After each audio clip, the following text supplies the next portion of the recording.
بله برزان بگومان دوای 2003 کرد چوتا بغداد حتی کرد رولیکی کاریگر هبو لدروس کردنی مؤسسات عراقی تازه لجیش بگیره لهمو مؤسسات کانی دولت بگیره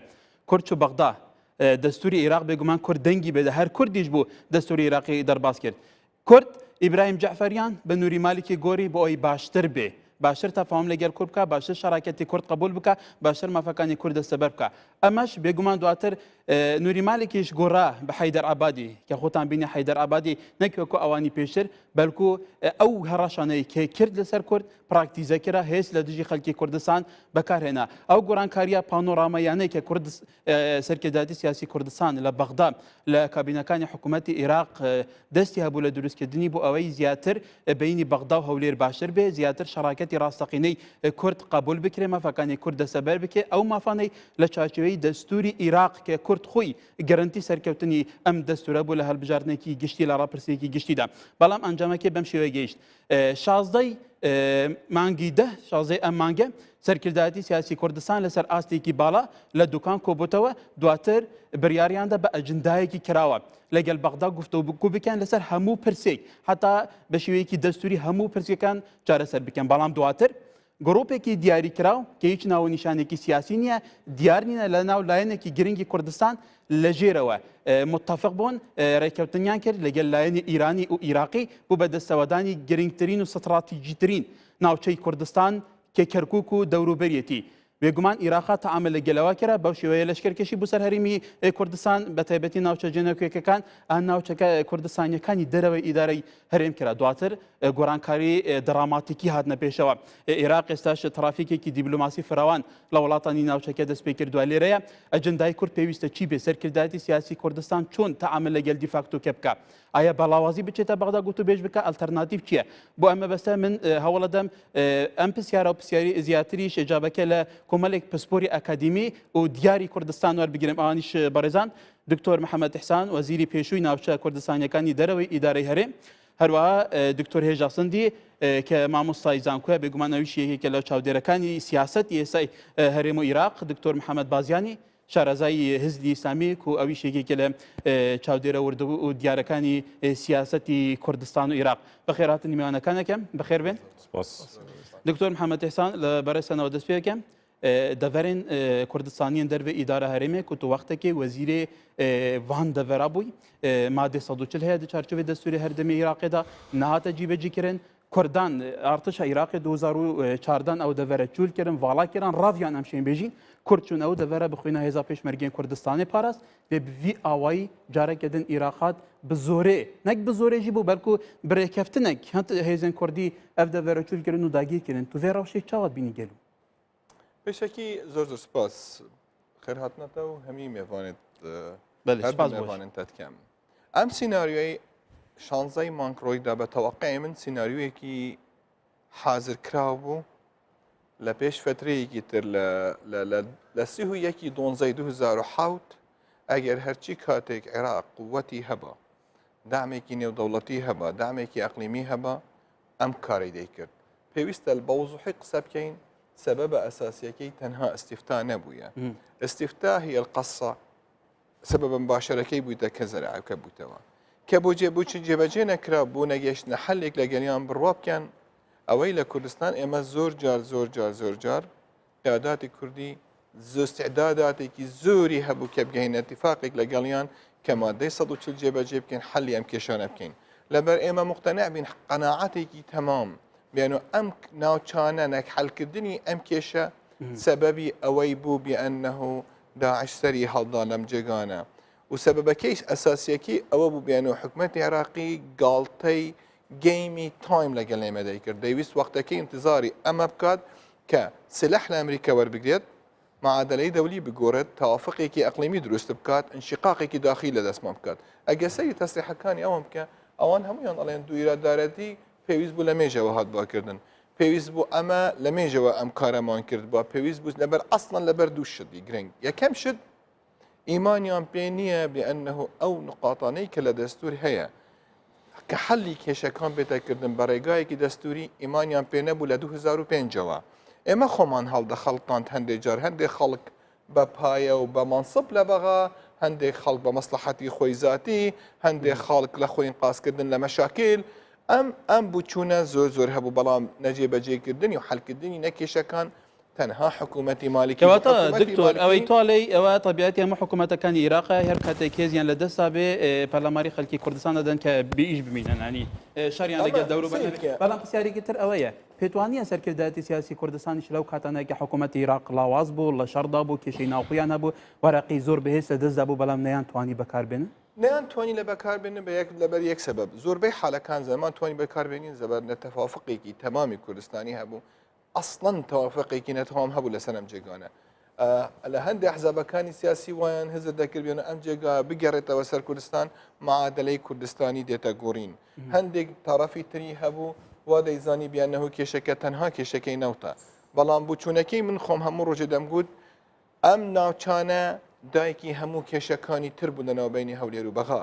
نەحەلکردنی ئەم کێشانە هەموو ئەو شتانەی کە 16 مانگی ڕۆیدا لی دەرەچێ مشکلەکەی ناوت مشکلێک نەبوو لە کوردستان مشکلەکەی کوردستان لەسەر ئەم ناوچانە خەڵکی ئەم ناوچانە بوو کەرامەتی ئەو خەڵکی نەبوو و حەزمان دەکردبێنە ئەم کێشە بە ڕێگایەکی دیبلوماسی بە ڕێگایەکی قانونی بێتە ئیثباتکردن بەڵام چی ئیثبات کرد 16 مانگ ئیثبات کردبێنەوە ئەو پرۆسەسی لە عێراق استیحالەیەت و کێشەیەکی سیاسی بە ڕێگایەکی قانونی حەلکەی استیحالەیەت و باسی ئەو کەوشتانەی کاڵین کە دەستور ئەگەر کوردستان اختراقێکی دەستوریان کرد بێت پێویستە ئێمە ئەمن طنێکی 52 اختراقی دەستوری لە عێراق هەیە عێراق جێبەجێ نەکردی ئایا ئەو دەستورەی کە ئێمە باسەکەین و کوردەنگی بوویدا بوو تەنها لەسەر ناوچە کوردستانیەکانی دەرەوەی هەرێمە ئەمە مناڵێم ئەوەی ئەم جمو جۆڵەی کام ڕۆژانە دێتەکردن نقطەیەکی نەفەهمێکی لە ئەمریکا هەیە سەبارەت بە مۆزوعە تۆ لە ئەمریکا کە قسە بکەی پێیان بڵێ دەستور جێبەجێەکەم و شەرعیەت ئەنێرم ئەم عینی منطقی سەدام حسێن بوو خەڵکی دەرەوەی بەکاری دێنا کە دەیوت من ئەنفالێکم لەبەر تەدەخلی ئیرانی هەیە بەڵام ئەمڕۆ تەدەخلی ئیناری هەیە لەم جێگانە لە حەجدی شعبی کە باڵەیەکی بەرزی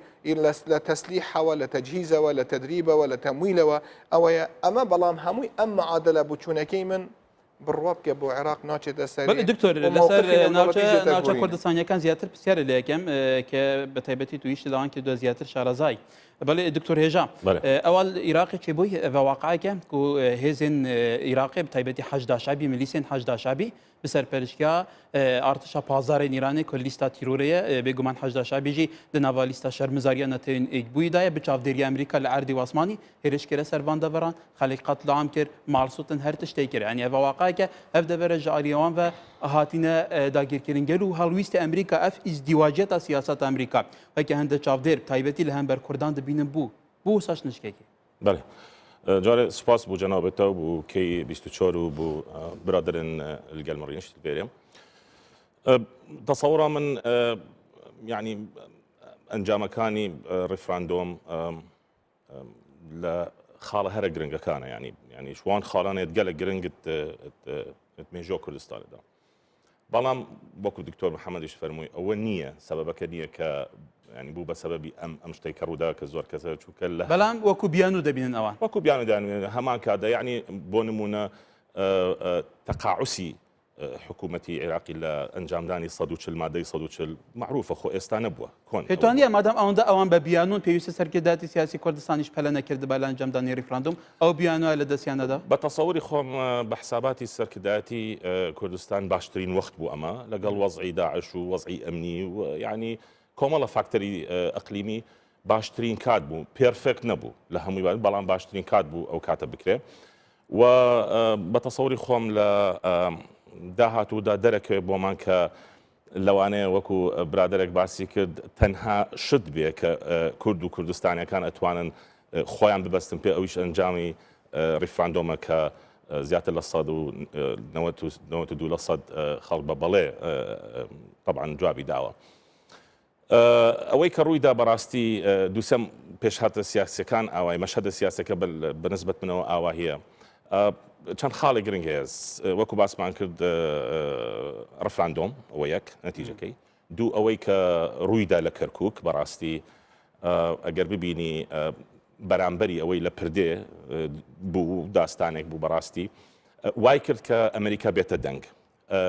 بتصوري خوم اوي كركوك طبعا لەگەڵ ڕێز و حرمەتم بۆ هەموو کەسێک کە طبعا ئەو شەهیدانەی کە کەوتن لەوێ خێنیان ڕشتووە بەڵام ئەمە ڕێککەوتنێک نەبوو لە بینی بەغدا و سەرکرداتی سیاسی کوردستان لەگەڵ گرۆپێکی زۆر بچووکی لایەنێکی دیاری کراو بوو. بەڵێ اینجا ئەو گروپە ئەنی ئەمریکا بوو تەفام لەگەڵ واقعکەنێکی بەشێوەیەکی تر یەکێ لە سیناریۆکان ئەوەیە کە ئەمریکا خۆی بێلایەنی کرد لە مەسەلە یان وەکو بە ئینگلیزی ئەڵێ مۆنیتەرینگەکە یان نەیویست ساید وەرگێ یەکێ لە سیناریۆکان ئەوەیە کە دەیانویست عەبادی بەهێز بێخن ئەوان دەڵێن کە ئێمە بۆ چوونمان وازح بوو لەسەر ڕێفراندۆم عەبادی لەسەر مەساسا کە هێز لە دژی گەلێکی بەکاربێنێ لە کاتێکە دەستوری عێراقیش مەڕەوز کردو نەخێر ئەوە خاڵێکی گرنگە نەخێر بە تەسەورات و حساباتی ئەمریکا بە تێگەیشتنی من ئەوەیە ئەو معلوماتانە کە بۆ ڕۆیشتووە ئەو داتایە کە بۆ ڕۆیشتووە ئەو بۆچوونەی کە بۆ ڕۆیشتووە کە هێز بە لیمیت بە مەحدودیت بەکارهێنێت لەو ناوچەیە تەسەورەکەم ئەمریکا چاک پاشگەز بووە ئێستا لەوەی کە ڕووی داوە لەوێ لەوەی کە ئێستا حتا خروقاتی پێتۆە پاشگەز بووتەوە بە تەسەوری خۆم ئەمڕۆژ لێدوانی تیلەرسن وەزیری دەرەوە هەبوو دواتر ئەوەشێکی پرسیارێکی یەکێ لە هینەکانی یعنی ئەوەی کە تیلەرسن لە سعودیە داوە کە ئەڵێ militias should go home back home بگەڕێنەوە بمانە معنای ئەوەیە کە ئەمریکا تێگەیشت نەئەبوو ئاواهی بێ لەوانەیە حساباتیشی زۆر تەواو نەبوو بێ لەو دەرەجەیە کە خۆی دوور خست و بێلایانی کرد لەو عملیە و بە تەسەوری خۆم کە ئەمە وام لێ کە ئەمڕۆ گەشتبین بم بەڕاستی هەرچەندە تقدیرم بەم لێدوانە گەشتبینی نەخێر بەعام هەستەکەم ئێستا پرۆسەی سیاسی ئەکەوێتە جوڵە دیسان ئەم مەسەلەیە کە ئەمریکا هاتووە سەرخەت کۆبوونەوەی کەی لەگەڵ سعودیە لەوانەیە مبادرەیەکی ئاوا مشترەک هەبێ حکوومەتی هەرێمی کوردستان و حزبەکان و لایەنە سیاسیەکان وەکو ئەمڕۆ لە باسییان کۆمەڵە خاڵی زۆر گرنگیان باس کردووە کە ئەبێ بە یەک دەنگی بڕۆینە بۆ حیوار کە ئەبێ هینێکی دوو ئیدارەیی نەبێ بە دکتۆر بم بۆرە ئەمە ئەو سەرنجی تۆ بکەمە پرسیاری بۆ دکتۆر محەممەد دکتۆر محەممەد کوردستان سەرکرداتی سیاسی خۆی هەیە پەرلەمانی خۆی هەیە حکوومەتی خۆی هەیە مؤسساتی خۆی هەیە بێگومان ئەحزاب هەیە مەحزابانە کۆمەڵێکی ئەحزابی کە زۆرینەی پەرلەمان پێک دێنن ینی لە جادە خەڵک دەنگیا بووداوە بەغدا لە جیاتی ئەوە بێت تەعامل لەگەڵ ئەمانە بکە تەعامل لەگەڵ گروپێکی دیاریکراوی ناولایەنێکی سیاسی کرد ئەمە تاچەند بە مەترسی دەبینی بوو ئەو ڕێگە بەخۆ بدەن ینی لایەنێکی گروپێکی دیاریکراو لە ناو لایەنێکی سیاسی بێگومان لایەنێکی گرنگی سیاسی بچێت لە ژێرەوە پەیوەندیەکان دروست کا و ناوچەیەکی استراتیژیکی کوردستان وەکو کەرکووی بەدەستەوە بدە ئەم شێوازە هەڵسوکەوتە چارەنووسیان گەلە بەرەوچێ بە ئەگەر سەیتەرە لەسەر نەکرێت سەرەتا بەناوی خوا سپاسی بەڕێزانەکەین و بەخێراتنی ئەو میوانە بەڕێز و خۆشەویستانەکەین خۆی لە ڕاستیدا ئەمەی کە ڕوویدا بە ئاشکرا دەرکەوت ناتفاقیمان ناو ماڵی کووردە کە لە زۆر ئێمە ئیشارەت و ئاماژەمان بۆ کرد کورد دەبێ ئیتیفاقی هەبێ وەکۆی مەلای گەورەی کۆیە کە ئیشارەت بۆ دەکا پێش زیاتر لە 60 ساڵ فەرمێ هەتا ماوم لە بۆ کوردان دەناڵم ئیتیفاقیان نییە هاوار بە ماڵم ئەم بێ ئیتیفاقیە وای کردووە کە جورئەت بکە حکوومەتی عێراق بەو شێوازە هێرش بەڵام هێزەکان بە اتفاق بوون بە تایبەتی یەکێتی پارتی لە سەراستێکی زۆر باڵا پێکەوە بوون پێکەوە سەرکرداتی سیاسی ئێستای کوردستان یان دەکەتانی من قەناعەتم نییە بەو شێوازە متفق ببێتن چونکە هەر لەناو ئەو دانیشتەی کە لە دوکانە بوو ئەو معلوماتانی کە بە ئێمەگەی متفق نەبوون لەسەر هەموو شتێک بەیانێکیان دەرکردەوە بەڵام زمنن متفق نەبوو بەڵام ئاگاداریش نەبوو لەوەکردنەکە کراوە تەنانەت حتا دەمەقاڵێش بۆ لە ناو ئەوەیە و باسی ئەوەش کراوە شێوازە لە ئیتیفاق لەگەڵ حکوومەتی عێراقیە کراوە یعنی قیادەی کوردی متفق نەبوونە و بەداخەوە دەڵێم هیچ کاتێکشاوە متفق نەبوونە بەداخەوە دەڵێم بۆ دۆزێکی وا استراتیژی کە ئێمە نزیکەی 40% زیاتر لە ناوچە کوردستانیەکانی دەرەوەی هەرێممان لە دەستدا بە ئیتیفاقیەکەیە ئێمە لێرەدا ئەبێ بە سەراحەتن قسە دکتۆر منیش زۆر ببینەران بە سەراحەت مراوەغە بکەم لە مەسەلەکە ئێمە بە ئیتیفاقین تا ئەم ساتە وەختەش بە ئیتیفاقین ئەگەر ئەوهاش بە ئیتیفاق بین حەڵمە لەمە باشتر نابێ گەرچی من زۆر متەفائیلم لەبەر چی لەبەرەوەی هەموو ئومەتان لە دنیاە تەماشاکە سەرەتای هەر دۆڕاندنێک یان شکستیەک کە تووشی هەر هێزێکە بێ هەر دەوڵەتێکە بێ هەر سوپایەکە بێ سەرەتایەکە بۆ ئەوەی کەوا بەهێزتر ببێتەوە ئێمە ئەگە تاریخی خۆمانیش تەماشا دەکەین من 63 بەیاد دێوازانم ئێستێ عەرز قەومی لە ماڵەکانی ئێمە لە کەرکووکە ئەوەی لە تەمەنی 12 ساڵ فەمافەوق بوو سەرۆژوور بوو هەمویانی گرت ئەو وەختە من 10 ساڵان بوو بەڵێ ئێمەیان نەگرت بەڵام باقییان هەمووی لوش کرد تەوقعی واکرا هەموو ئێمە بڕۆین بفەوتین بەڵام حەزەکەم بەس تۆزێ مەجالم پێ بدە 1 دقە لەبەرەوە ئێستا شێوازێک لە ئیحباط شێوازی لە بێهیوایی ڕووی کردوتە خەڵکێکی کوردستان لەبەرەوە ئێمە ئەبێ ئەو هیوایە جارێکی کە زیینوکەینەوە 63 یان ود داهایتر کەرکک تەواو بوو بەڵام کەرکک تەواو نەبوو ساڵی 1970 وتیان کورد تەواو بوو هیچ شوێنێک نەما کە کوردی تیابێ هەموو دێهاتەکانمان وێران بوو منطقەیەکی عازل دروست بوو لە بینی ئەمە یاوتیان جارێکی کە کورد داها ناگەڕێتەوە کەرکک و ناچێتە ناوچەکانی خۆی بەڵام 91 ئێمە جارێکی کە گەڕاینەوە لە 91کان تارق عزیز بە ئاشکرا ئیشارەتی کرد شتێک مفاوەزاتی لەسەر نەکرێ کەرکووکە چوینەوە ناو کەرکووک ئەمەی کە ئێستا شەیە وەکو کاگرتۆری حسانیش ئیشارەتی کرد پێش ئێستا شوتمان ئەمە سەرەتای سیناریۆیەکە هیوا بەخشە بۆ داهاتوو بەڵام بەمەرجێک ئەو بەمەرجێک قیادەی کوردی زۆر بە وردی بەخۆیان بچێتەوە قیادەی کوردی بەخۆیان بچێتەوە دۆستی بزانی چێیە ناحەزی بزانی چێیە بە دڵسافی مامەڵە نەکەی لەگەڵ ئەو قیاداتیانەوە کوجەنابتان لە سەرەتای ئیشارەتتان کرد کە ئێمە بووین مایەی ئەوەی ئەو حکومەتە بەقەوت بێ و تەنانەت هەندێ بەندی قانونیشە بوو کە حەسارێکی کردووە سەر عێراق ناتوانێت بەقەوت بێ هەر کاتی عێراقیش بەقەوت بووە ئەوەی کە فکری لێ کردوێتەوە ئەوەیە کە هێرش بێت مکتەسەباتی کورد لە باربەری ئەمەی کە ئێستا ڕۆدا بەدید و بۆ چوونی من سەرەتایەکە بۆ سیناریۆیەک و ئەو سیناریۆیەش بە مەسلحەتی کورتەوە بێ ئینشاء الله تعالی لێرەشەوە من مزجێنیە دەم بە هەموو خەڵکی کوردستان بەڵگە و دلیلیش کە ئیشارەت بەوە کرا و جەنابی کاگتۆری ئیشارەتی پێکرد ئەوەی کە لە پردێ ڕوویدا ئەوە نقطەیەکی ئینعیکاسە و هەموو سیاساتی نێودەوڵەتی گۆڕی تورکیای گۆڕی وتەنانەت حتا ئێرانی گۆڕی وتەنانەت حتا مەرجعیەتی شیعەش کە سیستانیە گۆڕاوە ئێستا موقعەکەی چونکە ئەترسی ئەم وەزعی کە ئێستا خولقاوە بە فتوای ئەو حەشدی شعبی دروست بووە بە فتوای ئەو قڕی میلەتێ بکرێت کە قڕ ناکرێ و ئەژزانێ قڕ ناکرێ و ئەژزانێ مستەنقەیەکە دروست بۆ نەک هەر بۆ ئەوان بەڵکو بۆ ئێرانیش چونکە معادلەکە سەری لە شتی چکە دروستە بێت کە ئەگەر مەجال بوو دایی دێنە سەری دواتر بەلە دکتۆر محەممەد حسان لەم ڕەوشێکی هاتوتە ئاراوە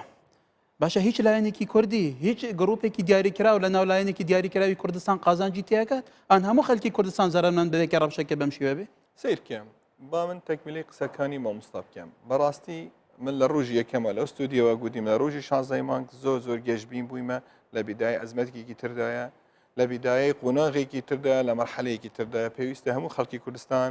مۆراڵیان بەرز بێت ئەمەی کە شکستەی کە ئێستاەوە با بڵین شکستمانینا لە ناوبینی خۆماندا نەک بە قووەتی خەڵکێکی تر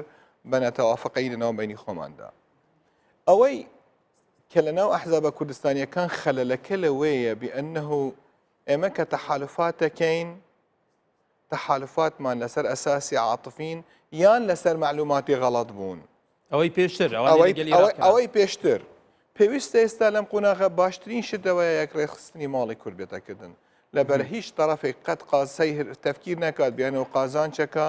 لەوەی کە کراوە یان لە ئایندەدا نیەتی هەیە کارێکی تر بکات لەبەر ئەم معادلە تاریخی زباتی کردیە جوغرافیایی زباتی کردیە ئەم شتانە هەمووی وازەحە بەرامبەر تاریخ بۆ هەموو مامچین کتابەکانی تاریخ بخوین تاریخ و مێژووی ئەمەلەتەکەی خۆمان بخوین نقطەیەکی تر استراتیجیان پێویستە ئێمە تەفکیری بکەین لەبەر هەرسێکمان مامۆستای زانکۆین لە پێشەوە لە حکوومەت کاری بکەین ئەمە ڕۆژانە بە ئەکادمی دەرسەدەین ئەوەی کە کراوە استراتیجیکلی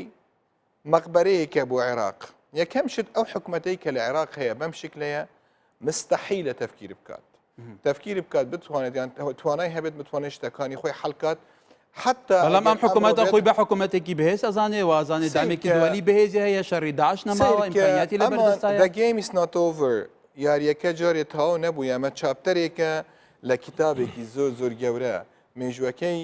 دەستی پێکردیە لە یەکەم ڕۆژی دامەزراندنی عێراقمە چاپتەرێکی ترە و چەند چاپتەرێکی ترمان هەبێت بەڵام ئەمە قۆناغێکی ترە قۆناغێکی تەمان بەنیهایەتی ئەو وڵاتە دێت کەناوەکەی عێراقە ئەگەر خەڵکێک متەوەهم بێت لە بەغا حزب بکات بیانەوە بە قووەت بوویە بڕوا بکە من لە معادلەکەی ئەڵێم کە ئەمریکا تەفکیری کردیتە بیان و ئەمڕۆ دژی استیفتا بێت دژی گلەتی کوردە بێت با زەخت لەسەر حلەفاکانی خۆ بکەم تاکو عەبادی قایم بکەم لە مانگی 4 یان لە مانگی 5 ئەگەر هەر بژارتەکان بێتەکردن کە عەبادی قایمە بێت ئەم سیناریوە لەم ستودیە پێتەڵێم لە بەرامبەر هەموو خەڵکی کوردستانڵێن پێی نایەتەکردن لەبەر قایدێکی وایە کە بتوانێت حکومەتێکی وا دابنن ئەمڕۆ خۆیان خستە مەفەخێکی تری وا زختی لەسەریەکەن تۆ ئۆکەی بە قایمەتەکەین لە حەجی شعبی بدە ئایا پرسیارەوەیە بە عبادی دێتەکردن لە حەجی شعبی بدێت ئەمڕۆ حەجی شعبی بەڵانسی پاوار لەم وڵاتە پێویستە تۆ تەفکیری بکە بە استراتیجیکلی ئێمە لەبەر هەموو شتەکانی لە کوردستانمان کردیە لەگەڵ بەغا لە 2023 تا ئێستا هەموو شتەکانمان تەکتیک دوو باسی تەکتیکەکەی نقطەیەکە کە تەکتیکەکەی خۆت بەکار بێنە بەڵام هەدەف استراتیجیەکەی لەبیر نەچێت ئەوەی حتا خیانەتەکەی هاتیەکردنیشەوەش معادلەی تەکتیکە وازانێت بیان و طرفێک لێ قازانچەکات یان ئەتوانێت کارێک بکات یا مەکسەبێک جێبەجێ بکات ئەمە عقدەی سوڵتە لە عێراق یان عقدەی کورد لە عێراق یان کوردوفۆبیا لەلایەن حەقیقەت شتێکی زاڵە نقطەیەکی تر حەجی شەپێت بڵێم لەبەر ئەمڕۆ سیر کە من استراتیجیکلی سیرەکەم معنەویاتی حەش لە معنەویاتی عسکەر بەرزترە لە عسکەریاتی سێشت زۆر گرنگە معنەویات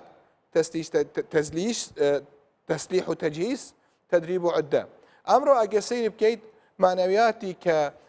ئالیەتی موبلایزیشن تعبیەی حەشت زۆر بەقووەترە لە ئالیەتی تعبیەتی جەیش تەسلیحەکەی ئەو تەسلیحەی کە سلاحی ئەمریکا و تۆپ تەکنۆلۆژیای ئیرانی کە پێیانداوە بەدەستی حەجدا بەدەستی جەیش نییە نقطەیەکی تر عەدەدەکەیش حەشت زۆر زیاترە لە جەیش ئەم ڕۆژێ چۆن عەبادی پێتەکردن خۆی لە حەشت ئەوە بکات تاکو خەونی ئەمریکا جێبەجێ بکات بیانەوە عەبادی ئەتوانێت سەیطرە بکات لەسەر عێراق عەبادی ئەبێتە پیاوی ئەمریکا تاکو زدی سەدی عێراقی بکات تاکو مالکی قازانج نەکات ئەمە خەونێکە بەڵام بەداخەوە ئەمریکەکان لە عێراق هەموو سیناریۆیەکی کە جێبەجێیان کردیتەوە لە 2023ەوە لە فەیلەرێک لە دوای فەیلەرێکی تر لە فەشەلێک لە دوای فەشلەشەرێکی تر لە 2023ەوە نقطەیەکی تر کێمە زۆر توش بووینە بوو تاریخەلێم لەسەر شاشەی 24 لێم کە یەکەم ڕئیسی عێراق لە دوانە 2023 کە بوویتە ڕئیس اتفاقێکی خطاب تەوقیعی کردیتە کە من ئەمە ڕئیسی ئەم وڵاتە مادەی 58 جێبەجێ بکەم کە بوویتە ڕئیس لەو 6 مانگەکەی خۆیەوە هیچی جێبەجێ نەکرد پاشان هەمویان وا کرد پێویستە قیادەی کوردی دەرسوعبرەیەک لەمە وەرگرت ئەوانەی کە هەزرەکەن خیانەتیان کردیە باسەری تاریخی عێراقی زۆر نەکەن لە 2023 تا ئەمڕۆ بەڵێ گەرمە وڵات بەڵێ دکتۆر هێژە ئەوەی ئێستا هاتوتە ڕۆژەوە لە ناو کوردستانە کۆمەڵێک میدیا کۆمەڵێکی سیاسی حتا کۆمەڵێکی حزابیش بە ئاخیری زەمان بەناوەکەن ئیتر کوردستان ڕووی ترەمکیانە لە دەسەجلێ ئیتر مەسیری ئێمە مەجهول بوو ئیتر بەغدە زۆر بە شێوەیەکی تر تەعاملمان لەگەلەکە ینی خەڵک جادەی کوردستانی بە شێوەی تووشی کە ئابیان کردو حەسنە ڕەشبین بوون سەرنجی تو فعلەن وایە منطق وایە واقع وایە کاکەکەر ئەبێ ئێمە ئینکار نەکەین کە تەنافوسی حزبی شتێکی نۆرماڵە بەڵام تەنافوس شتێکە و سیراعی حزبی شتێکی کە خصوصان بە نسبەت کەیسێکی وەکو خۆمان ئێمە ینی کەیسێکی زۆر پیرۆسترمان هەیە لەوە ببەرە دوکتۆر دێمە جەمتە مایکاتە بەڵێ دکتۆر محەممەد ئەگەر ئێستا لە عێراق باسی کۆمەڵێک ئەلتەرناتیڤ دەکرێت باستەوە دەکرێت کە عێراق ئیتر تەعامل لەگەڵ هەرێمی کوردستان وەکو هەرێمێکی فیدرالی ناکە بەلکو تەعامل لەگەلەوەکە دوو بچون هەیە بچونێک پارێزگاکان فیدرالی پارێزگاکان هەبێ یعنی هەر پارێزگای پێکۆ و بیستونەیە حوزەیرانی 1964 هی عەبدوڕەحمان بەزاس لەو کاتە لە ئێستادا تەطبیق بکرێت فیدراڵیەتی پارێزگاکان ئەنچەند پارێزگایەک تەعامل لەگەڵ بەغدا بکرێت ینی ئەم فۆرمە بەواقعی ئەزانی یان ئەمە قسەیەکی ترسێکە بۆ خەڵکی کوردستان دروستەکەن حکوومەتی عێراق ئەگەر بۆی بکرێ نەکرد تەعاملی محافظاتەکە ئەسڵەن تەعامل ئەکا لەگەڵ ئەوەی کە ئێستا وەکو لە ئێران ئەکرێ نەسبی کابرایەک ئەکا فارسی مەذهبی شیعە لە ناوچەیەکی کوردی ئەگەر ئەوەی بۆ بکرێ ئەوە ئەکا ئەو حاڵەتێکە ئێمە بە حەقیقەت تێبگەین نەکرد ئەوە نظامەکانی سەردەمی سەدام حوسێنش بە هەمان شێوە کەسانێکی دانا کە بە فعلی لەسەر مەقاساتی خۆی بێ ئەسڵەن ئەمەی کە هەیە لە کوردستان ئەوان چیان پێی هەڵ نایە ئەوە ئێمە ئەوە بڵین ئەو سیناریۆنی کە باسەکرێ عەبادی تەسەووری واکە بە قسەکانی کە تۆ تەحلیلی قسەکانیەکەی وەکو محافظە مامەڵە بکات لەگەڵ کوردستانە وەکو ئەسڵەن هەرێمێک مامەڵە نەکە عەبادی وەکو دوو هەرێم ئێوە معاملە بکە هەرێمێک لە منتەقەی لای سلێمانی ئەو منتەقانەیە کە بێ هەرێمێکیش لە دووەکو لە دوو شوێنی جارێکی دیکە دووی داری حاڵەتێکی ئەمە ویست و ئیرادەی ئەوانە بەڵام عەسەبن ویست و ئیرادەی ئێمەی ملەتی کورد ئەوەیە یان ویست و ئیرادەی نێودەوڵەتی ئەمەیە ینی کورد ئەگەڕێتە دواوە جارێکیکە ڕاستە ئێستا لە خەریتەکەیە تەماشاکەین لە نەخشەیە تەماشاکەین ئێمە هەموو ئەو منتقانەمان لە دەستداوە ظاهیرن وەکو عەرزم کردی بەڵام ئەگەر گەڕێینەوە ڕابردوو مێژوو ئەو شوێنانەمان زۆر جار لە دەستدا لە هەشتا ئێمە دیەک نەما تێیدا بمێنین کە ئێمە چوینە دیوی ئێران و چوینە شوێنەکانی کە و جارێکە گەڕاینەوە وجودمان جارێکە بۆ لە نەوەتویەکە و عەرزی بەڕێستێکم لە هەمان وەختە لە هەشتا جەنابتان ئاگدارن ئەنفال و مەسائلی کە و خەڵکو تەسەووری کردتردا قەزەیەک نییە پێی وترێ قەزەی کوردی ئەوە تا سەدام حوسێن هەموو حەل کرد تەواو بۆیە لە 75 ئەو نسکۆیە کە تووشی میلەتی کورد بوو بە هەمان شێوە خەڵک وای تەسەوەر کرد جارێکە شۆڕش هەم نایەتەوە ماوەیەکی زۆر زەم کرد جارێککە شۆڕش هاتەوە بە دوو شێوازی کە هاتنەوە ئەمە مەسئلەگەلێکە ئێمە ئەم میلەتە تازە لەوە دەرچووە کە بتوانێت عەبادی و مالکی و تەنانەت ئێران و حتا هەموو دەوڵەتە ئیقلیمیەکان ئەم واقعی کە لە ناو کوردستانە هەیە خەفەیکەن بیفەوتێنن بەڵام ئەوەی کە ئێمە لێ ترسین ناو خودی خۆمانە ئیتیفاقی خۆمانە ئەمە مەفروض وایە ئێمە تەرکیزکەین لەسەر ئەم قەزەیە یەکەمیان عەسری تەخوین و مەخوین لابین چونکە ئەوان ئیسفادە ئەکەن لە تەخوین من تەخوینی ئەو جیهەتەکەم ئەو تەخوینی ئەو جیهەتەکە ئەوانیش ئێمە ئەبێ ئێستا فکر لەوە بکەین و استراتیژیەتی مستەقبلمان چۆن بێ ئەمەی کە ئەمڕۆ ڕوویدا لێرە زۆر شتێکی باش بۆ ئەوی لە هەولێرە تەمەنامە کرد کۆمەڵی ئیسلامی و لە هەمان خۆختا با بڵێن گۆڕانیش بەیەکەوە بوونایە چونکە خەتەرەکە زۆر لەوە گەورەترە 2 بە 2 3 بە 3 و 4 بە 4 ئێمە کۆ ببینەوە خەتەرەکە ڕووە کاتە هەمومان تەماشاکە یەک شتێکی بەسیتان پێ دەڵێم ئەمانە فەرق ناکەن لە منطقەیەک لەژێر دەسەڵاتی یەکێتی نیشتمانی کوردستانە بێیان لەژێر دەسەڵاتی پارتی دموکراتی کوردستان ئەوە تا حرەکەتیان کرد بۆ تەقتەق لە شیوە سوورەوە زانیان ئەگەر بێت و حرەکەتکەن بۆ تەقتەق و شیوە سوور ئەو منطقەیە بێتە مەقبەڕەیەک نەک لەوەی کە یەکێتی دەیکا بەڵکو خەڵکانێکی کە لەوانەیە بیکەنە قەبرستان بۆی لەبەرەوە زۆر بە زووی گەڕایەوە و حەشدش گەڕایەوە لەوێ چونکە ئەم تەوەسوعە بۆ حەشد دەبێتە مایە و کە ئەنەما داگیرکەر هاتووە تەجاوزی قۆناغی خۆی کردووە ئەوە هەنگاوانێ بۆ شوێنێکە لە خارجی منطقەی کەرکووکە کە ئەو مبەررەی بەدەستەواڵێ من محافظەی کەرکووک و ئەو دەور و پشتی حتا ئەمریکا شتێکی لەسەرەوە کاتەوە کە ناوچە ناکوکیەکان دەبێت بە هاوبەشی ئیدارە بکرێت ئەجا من نقطەیەکە تۆ تەماشاکە ئێستا لەهجەی هەموو دنیا چی لێ هاتووە هەمووی باسی ئەوەکە دەبێت لەگەڵ هەولێرە مامەڵە بکرێت دەبێت هەولێر لەگەڵ بەغایە مامەڵە بکە لەگەڵ یەکتریە ناڵێ هەولێر لەگەڵ فلان شوێنە لەگەڵ فلان محافظەیە بکرێت واتە هەموو ئەو هەوڵانی کە ئەوەندایان وەکو محافظە مامەڵە بکرێت لەگەڵ ئێمە هەمووی ئەوە وردە ئەبێتە کەف و بڵقێکی سەر ئاو یینە بێ بەڵام ئەم ئیحباتە ضرورەتە لە ناو دڵ و دەرونی خەڵکی خۆمانە میلەتی کووردا دەریکەین قیاداتی پێشمەرگە دەبێت ئێستا تەجمیع قیاداتی پێشمەرگەکەین بە هەموو تەوەجوهەکانیەوە ئەبێ لەژێر یەک قیادەیەکی نیشتیمانیە بن نەک قیادەیەکی حیزبی بێ ئەمە وەڵا لەشکری فلانە ئەمە لەشکری ئەبێ لە ضمنی جێشێکی موحەوەحەدا بێ پێشمەرگە دەبێ فکرکەینەوە ئەم جەڵ استراتیژیەتمان چۆنە بێ دیبلۆماسیەتمان بۆ قسەکردن وەکو کاک دکتۆر محەممەد ئیحسان ئیشارەتی بێ ئەبێ یەک دیبلۆماسیەتێکی زۆر موحەد بێ دەبێ وا تەسەوڕ نەکا من بە شکستیەوە ڕۆم بۆ بەغا من نەبێ ئێستا جارێ نابێ بڕۆم بۆ بەغا ئەگە بەغا داواشم لێ بکا جارێ نابێ بڕۆم بۆ بەغا دەبێ بە کاتێ من بچم بۆ بەغا بە فعلی لوغەیەکی دیبلۆماسی زۆر بەقەوتمە بێ دەبێ بزانم واقعی دەور و پشتەکەم چۆنە سیاسەتی نێودەوڵەتی چۆنە دەبێت کاتێ من ئەچمە ئێوە لە نقطەی زۆعفەوە نەبم پێچگەلەوە کاتێ لە نقطەی زۆعف نین ئێمە وەکو عەرزم کردی ئەم قیاداتانەوە کۆبنەوە من زۆر دەستخۆشیەکەم لە کاکۆسەت کە ئەمڕۆ لەگەڵ مامۆستا عەلی باپیرا دانیشتووە لەگەڵ ئەوەی کە لەوێ گۆڕان دانیشتوونە ضرورەتە ئێمە ئەمڕۆ دابنیشین لەسەر یەک تاوڵە حتا ئەگەر خلافاتشمانەیە خلافاتی زۆر گەورەشمانەیە خلافات جارە بەرین ئەولا دانیشین بزانین چییە خەتەرەکە ڕوو لە هەمومان ئەکا بەڵێ دکتۆر واللهی ئەگەر بێت و ئەمڕۆ لە کەرکووکە وانە سبەی ئەگەر لە سلێمانی بێ دوو سبەی خوانە خواستە لە هەولێر بێ ئەو هەدەفەکەی وایە تا قەندیل بڕوە ئەوە من زووتر باسم بەڵێ دکتۆر سەرنجی تو گرنگ بۆ ئەمە بکەمە پرسیارە بۆ دکتۆر هێژا دەمێکە کورتوتەنی یەکگرتن تەنها مەرجی سەرکەوتنە بەڵام هەموو کەسێک هەست بەوەکە و یەکیش ناگرن تا چەند بە ضروری ئەزانی ئێستا وەکو 91 بەرەیەکی کوردستانی بەڵام جیاواز بەرەیەکی ئێستای کوردستانی دروست بێ کورد ببێتە خەوەن ئەجندا و خەوەن نەخشە ڕێگایەکی دیاریکرا و نەکار حەزبێ بخۆی تعامل بکە دوو حزب لە سلێمانی کوا بنەوە بەیاننامەیەکی تون بەڵاوەکەنەوە لێرە کۆ بنەوە بەیاننامەیەک باسی تهدیەکردنی وازەکەیەکەن ئەنی لێرەیە سەرکرداتی سیاسی کوردستان پێویستە چۆن تعامل لەگەڵ واقع بکە وەکو عەرزم کردی کاک هەکار جۆرە سیراعێکە نەک تەنافس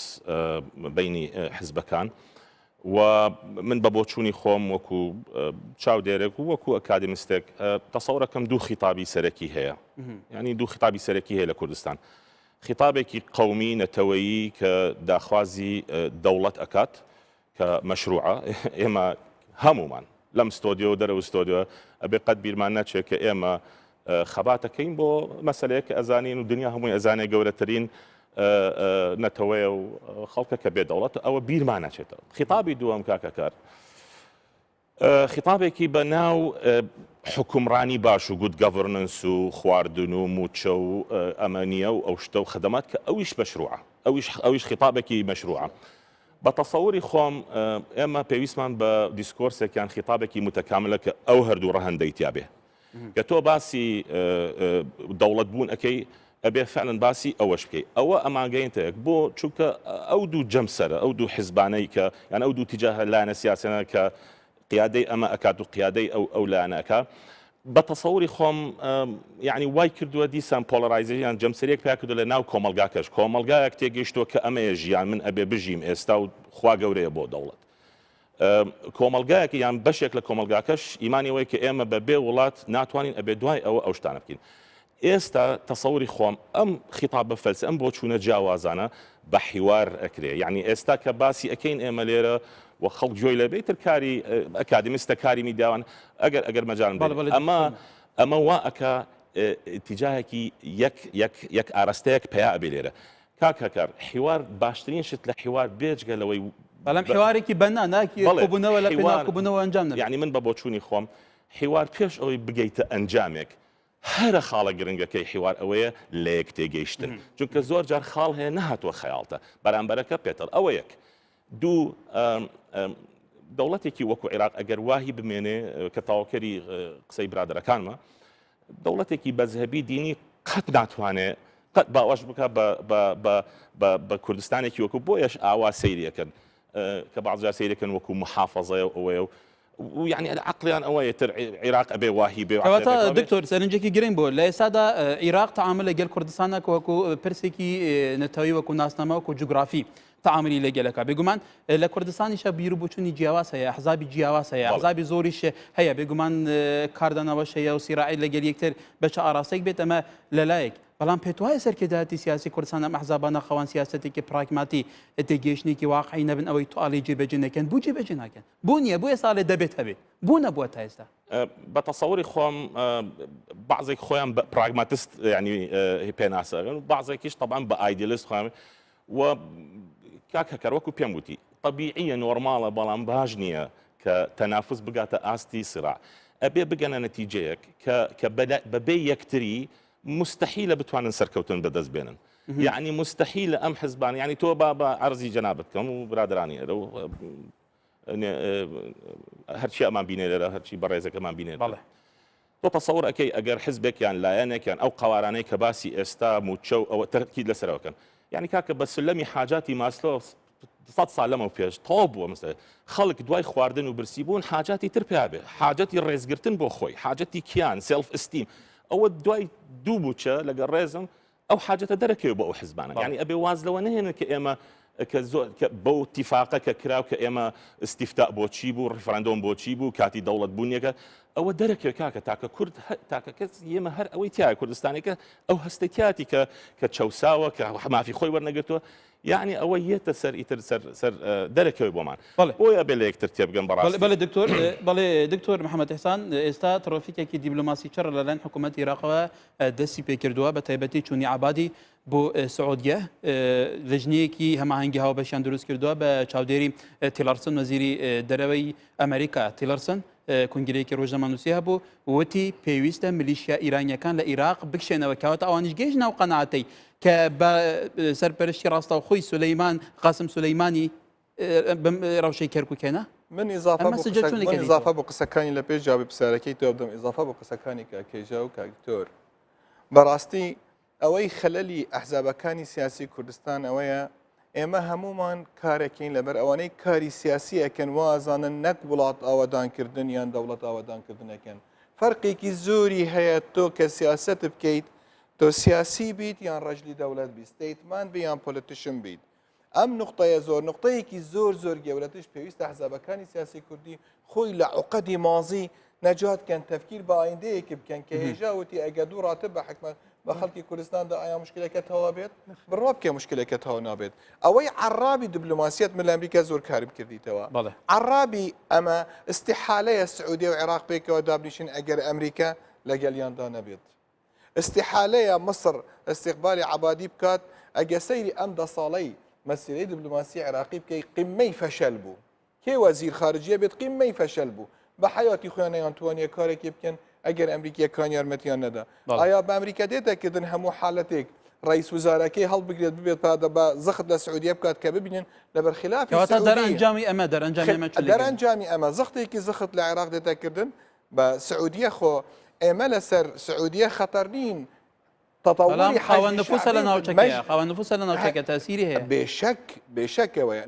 نقطەی زەعفەکەی خۆمان منەڵێم بەڵێ ئێمە خەلەلێک لە دیبلۆماسی خۆمان هەبوویان مەژەکەی خۆمان بە وازحی نەگەهاندە بووتە دنیا یا نقطەی دووەم خلافەکەی سعودی خەتەرەکەی ئێران لەسەر کوردستان نییە ئێمە بقایەکی زۆر کچکەین کەرەم الله ئیمران عرفە قەدر نەفسی خەتەرەکەی ئیران لەسەر سعودیە خەتەرەکەی ئیران لەسەر ئیسرائیلە خەتەرەکەی ئیران لەسەر ئەمریکایە ئەگەر ئێمە هەر چار بزانین ئایا دیارە ئەمریکا ئەو باو دەوڵەتە بە عەزەمەتی خۆی تێراکات ئەوە منەڵێ معادلەی نێو دەوڵەتی دێتەگرتن دێتەگۆڕین و نقطەیەکی زۆر گرنگسێتەوە باسی مۆراڵت کرد باسی مۆرال لە کوردستان با خەڵکی کوردستان لەبیر نەکەن بە حەجمی مەسئولیەتەکەی خۆیان بن ئەوانەی کێمە کردومانە لە کوردستان کوردستانیەکان هەمووان پێکەوە 3.5 یەکەم جارە لە تاریخی ئەم ملەتە بڵێن بەڵێ بۆ سەر بەخۆی بەڵێ بۆ کوردستان ئەمەش کاتەکەی ئەکید مەخاتری دەوێت ئەکید تەئامری ئەقلیمی هەیە ئەکید تەئامری نێودەوڵەتی هەبوو با ئێمە وا کوردبین نەبین و ئەمەش گەیمەکە ئۆڤەر سەرنجی تیلەرسن وەزیری دەرەوەی ئەمریکا حەزەکەم جابی وەرگرم دکتۆر ئەوەی کاڵی پێویستە ملیشیەکانی ئیران لە عێراق دەربچنێتر دەستی ئیران لە عێراقا ببڕین و پێویستە حکوومەتێکی بەهێزی دروستکەن لە عێراقا حکوومەتێکی بەهێز لە عێراق بێ ڕازیبوون لە سەرمافەکانی ڕێنیری گەلی کورد مستەحیلە بێتەکردن لە عێراق گەسەیری 21 بکەیت تا ئەمڕۆ تاریخەکە بخوێنن کاکە ئەگەر هەچی شتێک لە عێراقەیە هەچی حکوومەتێک نەیتوانیە مافەکانی ئەم گەلە پێبدات و ئەم گەلەش بە حیاتی خۆی نەیتوانیە نەی کەرامەتەکەی قبول نەکە چۆک دابنێت بۆ هیچ کەسێکی بێتەکردن ئەگەر حکوومەتی عێراق توانی لە مستەوای مەسئولیەت بێت نەک حکوومەتێکی شیعە بێت حکوومەتێکی هاوڵاتی بوون بێت حکوومەتێکی ڕاستی فدرال بێت لە دوای 25 مانگ حکوومەتێکی کۆنفدرالی بێت بتوانێت کوردستان تەعامل لەگەڵ بکات ئەچینە قۆناغێکی تر ئەو خیارەش هەیە بەڵام بچوونەکەی منەوە ئەوەی کە عێراقەکات و ئەوەی ئەمڕواکات بڕوا بکە ئەم تەحالف ئەقلیمیە سەر ناگرێت لە بەرخلافەکانی تورکی ئێرانی بەڵێ تورکی عێراقی تورکی زۆر گرنگتر قۆڵترن لە خلافەکانی کوردی پێویستە حزابەکانی سیاسی کوردی لە ئاستی مەسئولیەت بن ئایان حەزیان لێیە بەس ڕاتبی چەند کەسێک گردن یان هەندێک من یا محافەزەیەک بدە تاکو هەڵبژارتن قازانج بکات ئەگەر وا بە ئەگەر کێشەکە بەم شکلە داهاتەکردن کەسێک لە تاریخی عێراق بەقەدەر سەدام حوسێن نەکەریم بووە نەپارەی هەبوو کەواتە سەدام حوسێن توانی مشکلەی کوردی حەڵکات بە پارەی خۆیەوە بەڵێ کەواتە دکتۆر محەممەد بازیانی ئەمڕۆ لە عێراق بریادرا کە لە مانگی ئایاری ساڵی داهاتوو هەڵبژارتنی گشتی لە عێراق هەڵبژارتنی پەرلەمانی ئەنجام بدرێت پێت وایە ئەم گۆڕانکاریانە ئەم هەڵویستە توندانەی حکوومەتی بەغدا بەرامبەر بە تایبەتی کوردستان ناوچە کوردستانیەکانی دەرەوەی ئیداری هەرێمی کوردستان مەبەست ئەوە بێ کە ڕای ئەوەی هەیە کە ئەمریکا پێی باشە عەبادی سەرکەوێ ئەیەوێ عەبادی بەهێز کە بەم شێوە دەرخەبەوە مەبەستە ئێمە دووفاقی ئەمریکا شەبینی نەبێ ئەمە ئەومان لەفکر نەچێت چۆن زووتر پشتیان لە کورد کرد وەکوێری کسنجەر بە ئاشکرا لە مذەکەراتی خۆیان ئیشارەتەکە نێشتمان کوردەکان لەگەڵ حکوومەتی عێراقی ئەو مفاوەزاتە بەنەسەر وەنە ئەو وعدەی کە پێماندان جێبەجێمان کرد کورد دەبێ لا يلدغ المؤمن في جحر واحد مرتين دوو جار ئێمە نابێ پێوە بدرێن لە کونێکەوە ئەمریکا ئەم جارش بە حەقیقەتەن مامەڵەی لەگەڵ دەوڵەتی مەرکەزیە کرد بەڵام بۆ سیناریۆیە کە خۆی ئەوێت بۆ سیناریۆیە کە خۆی ئەوێ ئەو سیناریۆیە کە خۆی من ئەمەیە مۆزوعەکە کە من مەقسەدمە طبعا ئەم تەوەسعی ئێرانیە گەورەی کە ئێستا لە ناوچەکەیە کردوێتی وەکو حکوومەتی سێبەر حکوومەتی عێراق بۆ دوو دەوڵەت بەڵێ مصدری قلقە بۆ ئیسرائیل مصدری قلقە بۆ ئەمریکا ترامپ کە هاتووە پیاوێکی اقتصادیە ئەم چاڵە نەوتانە هەمووی بکەوێتە ژێری دەسەڵاتێک کە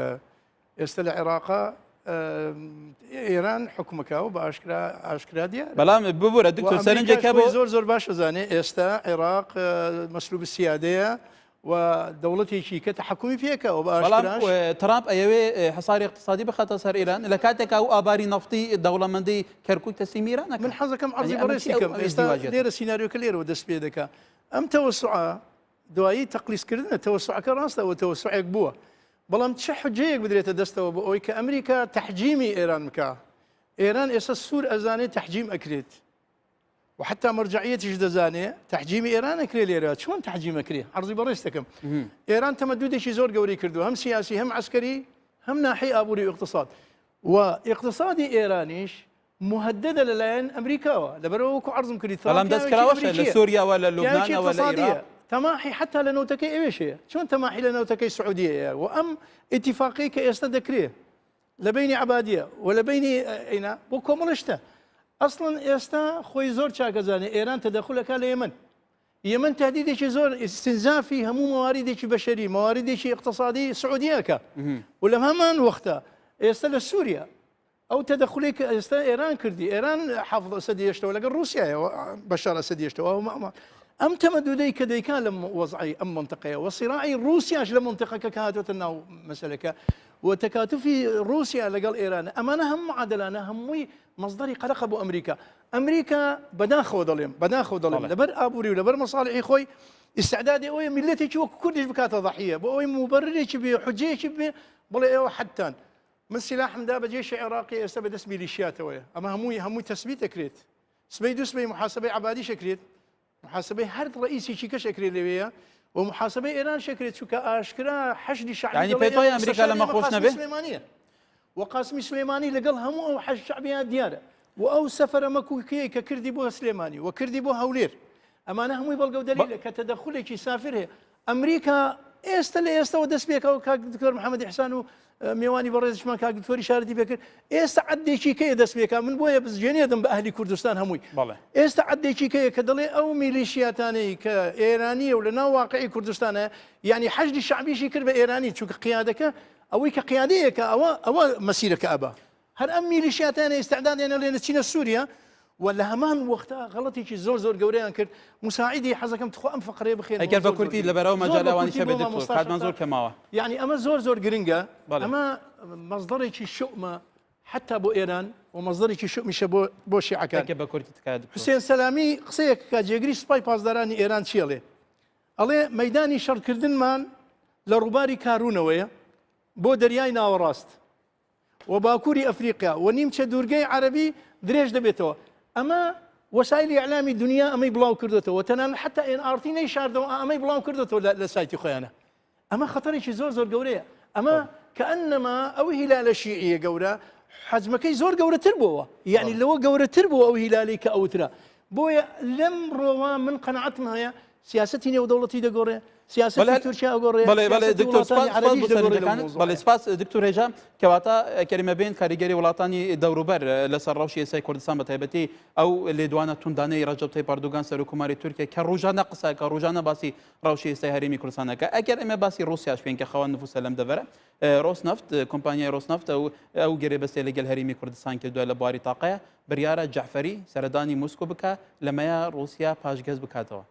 ئەمە چون لێکە دەیتەوە پێت وایە بتوانێت يعني ئێمە بە صریح بین لە حاڵ و حاڵەتانە طبیعی هەموو دەوڵەتێک سەیری بەرژەوەندی خۆیەکە لە ناوچەکە ئەوە طبیعیە. من بۆ چوونێکم هەیە یعنی حقیقەتەن ئەبێ ئێمە لەمەولا سەیریکەن لە ڕووی ئێمە ڕەوانگەی خۆمانەوە چۆن بتوانین کێشەی کورد بەرەو سەرکەوتن بیبین. ئەمە ئەبێ بەڕاستی یعنی ئەبێ تۆزێ حەدێکی بۆ دابنین کە ئەمە رووسیا ئەم جارە ڕەفیقمانە جاری پێش و ئەمریکا برادەرمان بوو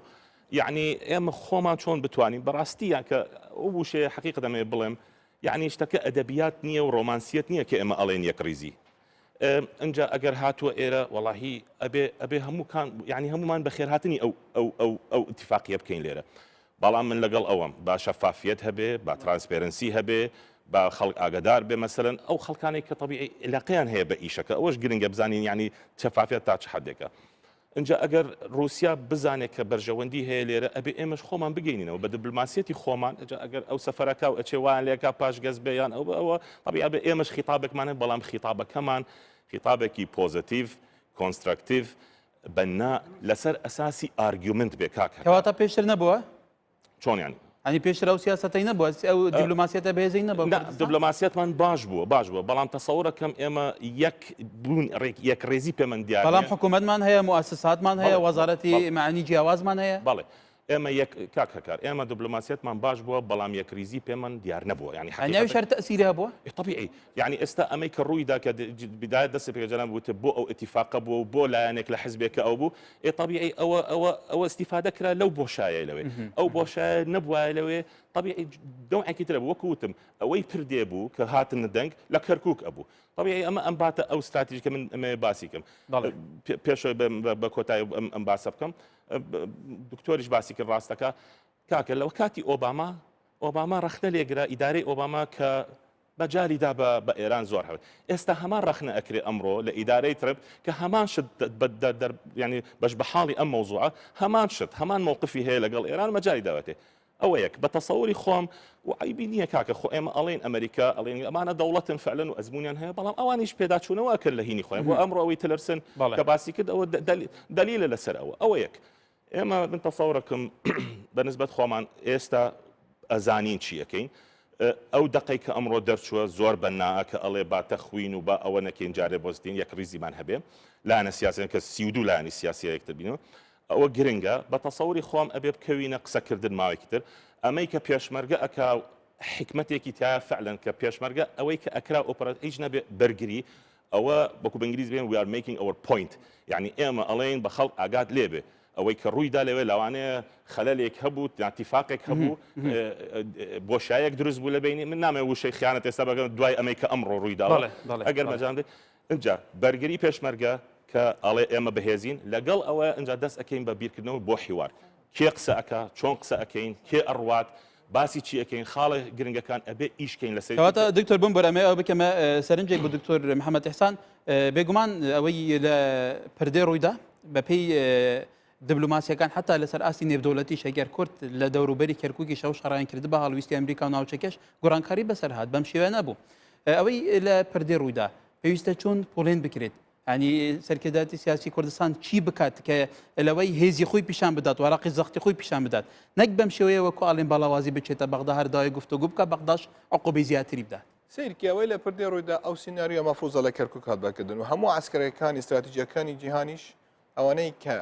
ئیمانیان بە مافیەمەیان هەبوو تەوەقعێکی وان دەکرد بێنەه